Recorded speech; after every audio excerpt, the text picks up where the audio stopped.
Ukraine is buying us time for us to debate the issues and seriously consider rearming to the extent that many of us are talking about. Now, the fact of the matter is, and go back to the 1930s, if you will, in 1935, we were spending less than 3% of GDP on defense. When war had broken out in 1939, it shot up to 19%. And in 1940, when we were fighting for our very survival, it was 46%. That's the disastrous cost of fighting a war. How much better it is to spend a bit more to deter war and not have to go down the disastrous cost of fighting a war. Well, joining us now is Lord Dannatt. He's former Chief of the General Staff as well. Lord Dannatt, good evening. Adam, good evening to you. Do you agree with your colleagues there that pretty much our armed forces have reached a point of crisis? The short answer to that is yes. And why do I say that? And frankly, many of us have been saying that for quite some time. Just last week, in another newspaper, there were very clear extracts from a report by Dr. Rob Johnson. Now, who is this Dr. Johnson? He was appointed by Ben Wallace 2 years ago to head up a new directorate in the Ministry of Defence to give a net assessment of the capability and challenges facing the British Armed Forces. And frankly, his report that was published last week was an excoriating criticism of the state of our armed forces. And frankly, he criticised in the round the capability that we've got in both the air, land and maritime environments. So what General Nick Carter was saying on Red Times Radio this morning and Patrick Sanders was saying in the media earlier on today and in the Times newspaper, I completely agree with. And frankly, I and others have been saying this for quite some time. I think I'm right in saying that after the US, China, India and Russia, we still have the largest cash terms expenditure on the military. So what's gone wrong? Well, you might say it's the largest in comparison, but actually in quantum terms, it's very small. Now, I know that there's quite a lot of dialogue about percentages of GDP. We know that currently we spend between 2.2 and 2.3% of GDP. And the argument has been, and the previous government had pledged to go to 2.5% of GDP by 2030. The Labour government has talked about 2.5%, but in no particular timeframe. But the real point here is that in the Cold War, we were spending between 4 and 5% of GDP.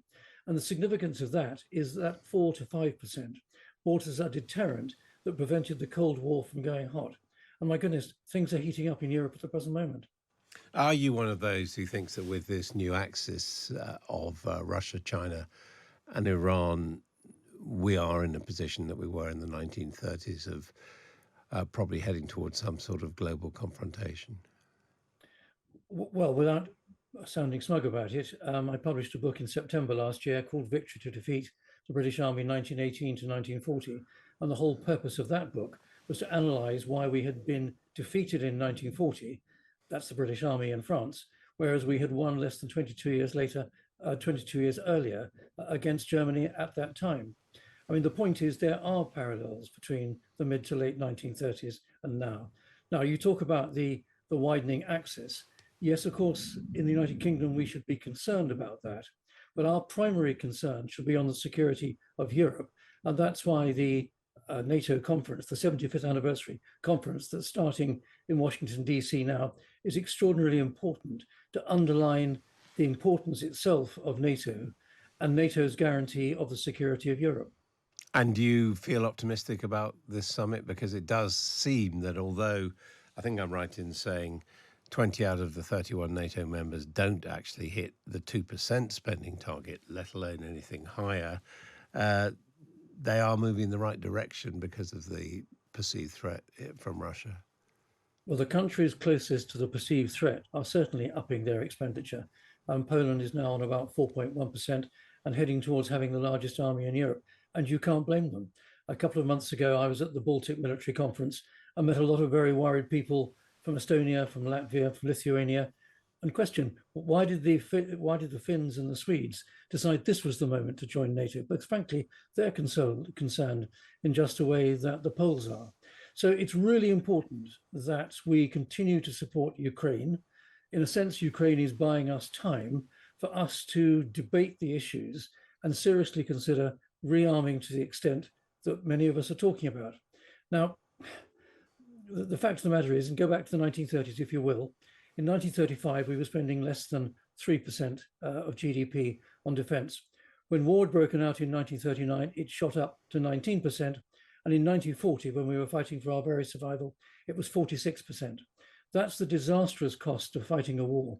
How much better it is to spend a bit more to deter war and not have to go down the disastrous cost of fighting a war. And do you think that the Labour Party in government is going to do that?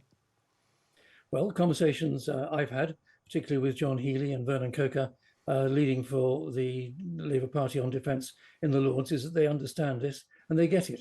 Now, of course, there are a lot of priorities on number 10 and number 11 to increase expenditure, and defence is having to argue its case within that.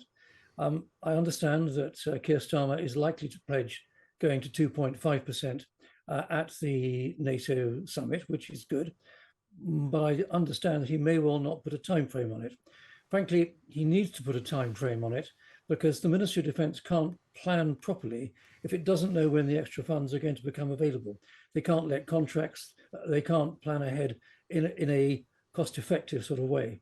So yes, I think the Labour government gets it, but I think they've got to get it better and get it stronger, because 2.5% is one thing, but it needs a time frame attached to it. And be warned, many of us will be pushing for 3% after that. Finally, you've been drawing attention to parallels with that period between the two world wars. That was also a period of America first isolationism. How worried are you about the possibility of a second term for Donald J. Trump?